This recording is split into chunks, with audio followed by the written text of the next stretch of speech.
Halo Sobat Trans, welcome Halo. to first video on the Trans channel.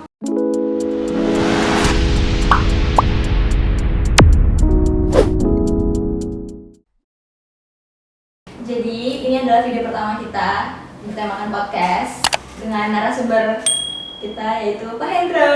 Halo, saya dan Hendra. Halo, Kita membahas Pak. apa hari ini? Ya, baik-baik aja. Gimana tadi perjalanan ke sini lancar? Macet. Macet. Ya, macet. Karena pemerintah menutup jalan ke Tanah Abang semua. Oh iya, itu baru tuh tadi infonya Iya. juga dapat. Bentar lagi kan udah mau lebaran nih Pak. Gimana menurut Bapak? Ramadan tahun ini? Oh, oke. Ini tahun kedua Ramadan di kala pandemi Covid. Nah, kalau pertanyaannya bagaimana Ramadan tahun ini, saya kira tahun ini Ramadan sedikit berbeda dengan tahun lalu. Tahun lalu itu walaupun Covid masih baru, orang-orang belum terlalu percaya dengan Covid. Iya, betul. Jadi walaupun dilarang tetap aja orang mudik Iya, segala macam. benar. Tahun ini apalagi kita dengar ada India, Iya. disaster di India seperti tsunami Covid, itu mengakibatkan pemerintah memaksa. Bahkan minggu lalu kita lihat ada 153 travel sudah ditangkap di metro. Jadi saya pikir Ramadan tahun ini ya cukup di rumah saja. Mau kamu tinggal di perantauan atau di rumah orang tua ya dinikmati. Jadi lebih diperketat gitu Pak ya? Sangat ketat, sangat ketat. Jadi ya udah mau gak mau harus di rumah aja biar kita tetap sehat semua Betul. gitu. Nah kira-kira apa nih yang Bapak kangenin dari Ramadan sebelumnya? Kebetulan kan kalau saya non muslim ya, Iya. tapi 50% saya itu muslim. Nah, seperti kita di Jakarta ini saja kita punya keluarga dekat bukan jauh itu banyak yang muslim. Yang kita kangen itu tentunya pada saat hari H ya, di mana saudara-saudara yang muslim sholat Id, kita sudah di rumah tuh untuk menyantap makanan, opor ayam segala macam. Kita orang Medan walaupun ada di perantauan tetap ciri khas masakan Medan itu ada. Nah, itu yang kita kangenin sebagai seorang yang bukan non muslim tapi kita ikut di dalamnya karena memang di keluarga kita itu diajarkan bahwa perbedaan itu ada di diri kita. Tapi dalam persaudaraan dan kebiasaan sehari-hari ya tetap sama seperti itu. Asik. Berarti Bapak hitungannya udah sering ya? Ikut lebaran bareng Bukan keluarga? hanya ikut lebaran, jadi bahkan puasa juga sejak dulu ya, sejak dulu itu sudah puasa. Bahkan puasa Senin Kamis karena di ajaran Katolik juga kan Senin Kamis itu ada puasa. Jadi ya boleh dibilang bukan hal yang baru. Nah, tapi hal yang berbeda itu adalah di bulan Ramadan itu kan tiap hari puasa. Kalau di ajaran non muslim itu puasanya itu agak sedikit berbeda, ada yang puasa makan bisa minum, ada yang puasa penuh seperti itu. Gitu. Nah, kalau di Ramadan seperti ini ya dinikmati aja dari mulai sahur karena kan gendang-gendang kan banyak tuh, bangun sampai nanti berbuka ya nikmatnya itu luar biasa. Berbeda kalau Walaupun sekarang masih Ramadan pandemi. berbeda ya? Ya, justru menurut saya karena pandemi di bulan puasanya itu justru lebih menarik. Kenapa tuh Pak? Karena orang kan di rumah saja, mayoritas orang di rumah saja. Jadi ya enjoy di rumah. Kalau dulu kan walaupun puasa wajib kerja. Nah sekarang walaupun misalkan bulan puasa di kantor juga kan ada peraturan tidak boleh lebih dari 50%. Di mal-mal juga dibatasi. Ya sudah habis puasa di rumah saja ya bisa menonton, bisa tidur, berkumpul dengan keluarga ya gitu. Jadi ada hikmahnya. Tidak semua persoalan itu negatif. Ada di setiap persoalan kita juga harus melihat ada sisi positif seperti itu. Terus gimana nih tanggapan Bapak tentang orang-orang yang masih bandel di luar sana, keluar nggak pakai masker ke tempat rame, jalan-jalan tuh gimana tuh Pak? Oke, itu sih sebetulnya kan persepsi ya. Kita kalau hidup di dalam nuansa kenegaraan negara nih, kalau keluarga bisa lah dimarahin atau bahkan sekolah misalkan ada guru kalau ada yang melanggar ya dihukum. Sebuah negara kalau semua dihukum kan juga penjaranya penuh. Iya betul. Kalau misalkan disuruh nyapu, disuruh bersih-bersih segala macam, misalkan yang tidak pakai masker itu juga kurang efektif. Iya betul. Nah, saya rasa kalau pemerintah sampai saat ini sudah bekerja dengan maksimal, memberikan peraturan-peraturan, memberikan kebijakan-kebijakan. Tinggal kita sekarang kita mau jadi kayak India atau enggak. Oh iya betul. Waktu 2020 Wuhan menyatakan COVID pertama terjadi di China.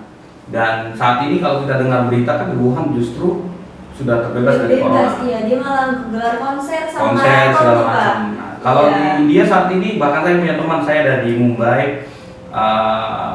teman dekat malah bukan teman jauh, teman dekat tiap hari hampir tiap hari kasih kabar. Hendra saya begini, Hendra saya begini, saudara saya ada yang meninggal. Gitu. Nah bahkan dia cerita karena kebetulan dia Hindu, untuk pembakaran jenazah pun sudah dipindah dari jenazah manusia ke jenazah hewan. Maksudnya Tempat pembakaran. Karena ya, sudah saking nggak mau. penuhnya dan banyaknya Betul. itu ya. Jadi kita mungkin hanya melihat kan berita. Kalau saya Iya. tidak, video call saya pernah dengan teman saya. Jadi work from home mereka itu benar-benar dijalankan, tetapi sudah seperti terlambat. Oh iya benar. Sudah Karena menyebar kemana-mana. sangat mewabah banget di sana ya, Pak. Jadi kalau balik pertanyaanmu bagaimana menurut saya ya kita bagaimana Balik lagi menyikapi. ke diri sendirinya. Betul, mau seperti orang atau kita mau negara kita itu membaik seperti Iya, itu. bebas dari corona. Makanya Betul. jangan bandel-bandel, jangan keluar rumah dulu kalau nggak penting-penting banget. Dan jangan lupa pakai masker dan bawa hand sanitizer. Betul. Dan kan sekarang kan Ramadan. Hmm. Terus lagi masa pandemi gini nih, Pak. Nah, menurut Bapak ada pengaruhnya gak sih dengan jasa logistik? Nah ini menarik nih. Logistik itu kan kita lihat bahas ada dua, internasional sama domestik. Nah kebetulan kan transaksi itu internasional. Iya. Kalau kita bicara tentang potensi barang untuk dikirim ke luar negeri, saya rasa dengan adanya pandemik bukan malah menurun, malah meningkat. Kenapa? Karena ada beberapa negara tetangga yang kebetulan adalah negara konsumen, belanjanya dari Indonesia, terutama garment, itu mengakibatkan pertumbuhan pengiriman barang itu besar. Jadi kalau dibilang apa pengaruhnya bisa jadi positif tetap. Hanya saja memang yang menjadi persoalan adalah cost meningkat, Gitu. ongkos meningkat karena kan tidak dipungkiri kayak pesawat dia tidak bisa membawa penumpang lagi sehingga ongkos kargo juga naik. Yang sering disebut itu emergency surcharge, itu ada yang rata-rata 15% itu kan cukup tinggi. Terus kita juga di sini untuk jemput segala macam itu juga kan mengakibatkan karena tidak terlalu leluasa banyak jalan ditutup, itu kan mengakibatkan perjalanan semakin jauh. Dan contoh saja seperti kita punya counter di Pasar Baru karena diberlakukan pembatasan toko yang tadinya kita bisa ngumpulin barang sekalian dalam satu hari akhirnya dipisah-pisah. Seperti itu tidak bisa hari ini karena dia tutup, mungkin besok atau lusa seperti itu. Jadi kalau kita bicara potensi atau frekuensi pengiriman justru semakin besar, tapi margin semakin kecil seperti itu. Gitu. Karena ada pembatasan ya, Pak. Dan penambahan biaya. Oh iya gitu. Terus menurut Bapak apakah efektif gitu, Pak, dengan pembatasan ini untuk bidang logistik kita? Kalau kamu bicara efektif seperti ini, efektivitas itu kan relatif ya terhadap apa? Efektif terhadap pengiriman. Nah, kalau terhadap pengiriman justru tidak efektif. Karena kan kita bicara pengiriman itu kan bicara waktu dan biaya. Nah, kalau kita bicara biaya, justru di dalam logistik semakin banyak barang yang kita kirim dalam satu waktu yang sama, maka biaya semakin murah. Gitu. Karena contoh nih barang dari Bandung, kalau kita bawa barang dari Bandung 100 kilo sama 1 ton, itu biayanya hampir sama saja untuk biaya perjalanan daratnya. Begitupun kalau kita misalkan kirim barang lewat pesawat dari Cengkareng ke Singapura. Kalau misalkan barang kita cuma 100 kilo, itu per kilonya itu sekian. Kalau misalkan 500 kilo semakin murah, apalagi 1 ton semakin murah lagi. Nah, disitulah terjadi pengurangan margin tadi. Karena tadi dibuat pembatasan yang tadinya satu hari kita bisa kirim misalkan sekian ton atau sekian ratus kilo, akhirnya ya sangat minim seperti itu. Gitu. Jadinya ada dampak positif dan negatif dari Ya, seperti semuanya. saya bilang, setiap ada masalah pasti ada positif sama negatif. Tergantung kita Bagaimana menyikapinya. menyikapinya gitu.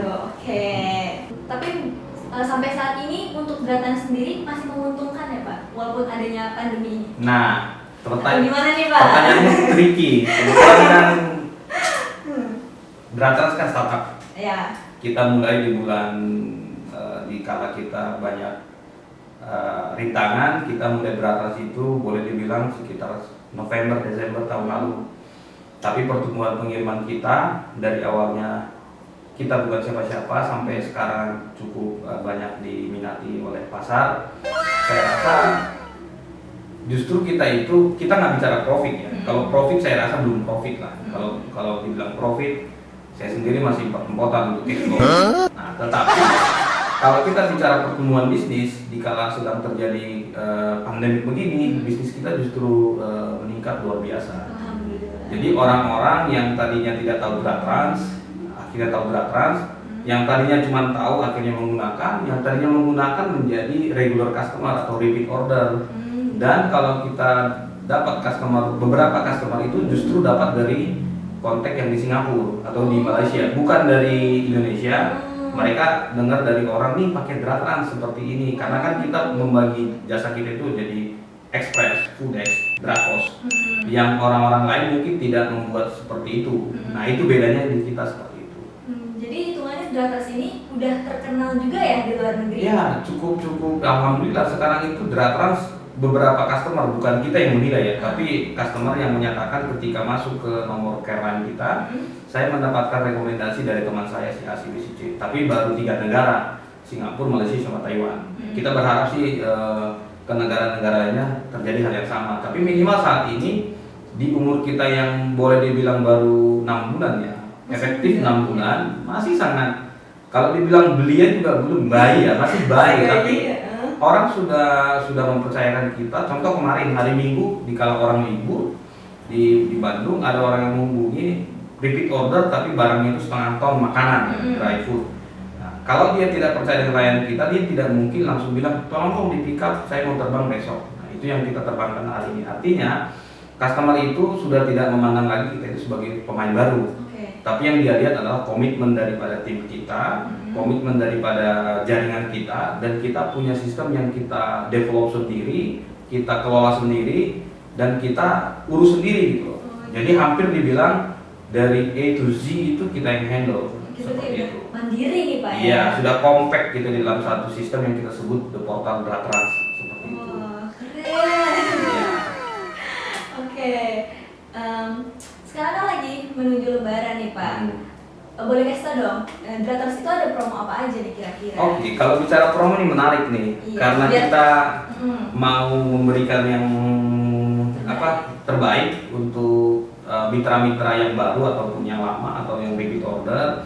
Kita ada promo 2 negara, satu ke Singapura dan satu Malaysia West. Nah itu 1 kilo pertamanya cuma 70.000, yang saya rasa sekarang sangat sedikit ya, betul. Ya, Pak. Dan kilogram berikutnya juga kalau ke Singapura itu hanya 40.000 atau 45.000, saya kurang ingat. Dan Malaysia Barat itu ya, kurang lebih sama 45.000. Itu artinya kita memberikan kemudahan kepada para pelanggan seperti moto kita Simplicity Delivery. Apapun yang mereka butuhkan untuk kirim barang ke customer mereka, saudara, teman-teman di negara itu, khususnya Malaysia dan Singapura, itu dengan GrabTrans harganya cukup murah. Sangat amat terjangkau. Sangat terjangkau, hanya saja harus ada syarat dan ketentuan. Contoh harus bayar hari itu juga. Nah itu salah satu trik kita sehingga apa? Sehingga customer yang sudah terikat dengan kita kan kita tidak sembarangan untuk naik turunin harga. Itu juga akan kita lakukan untuk subsidi silang. Kita kasih harga murah dengan harapan barang yang kita terima semakin hari semakin banyak. Contoh berapa ton sehari waktu kita ekspor, sehingga ongkos kita ke Singapura atau ke Malaysia semakin murah. Nah itu strateginya seperti itu. Berarti termasuk murah banget dan sangat amat terjangkau buat pelaku-pelaku usaha atau orang-orang yang punya saudara di luar negeri gitu.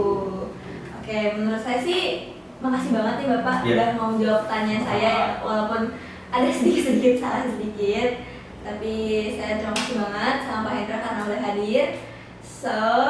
Ada yang mau disampaikan terakhir? Ya, saya menyampaikan ke seluruh pelanggan GrabTrans dan juga sahabat GrabTrans di luar sana, kalau belum pernah menggunakan jasa layanan GrabTrans, coba dibuka gradtrans.com. Kiriman kita itu dari Indonesia ke seluruh dunia, hampir seluruh dunia.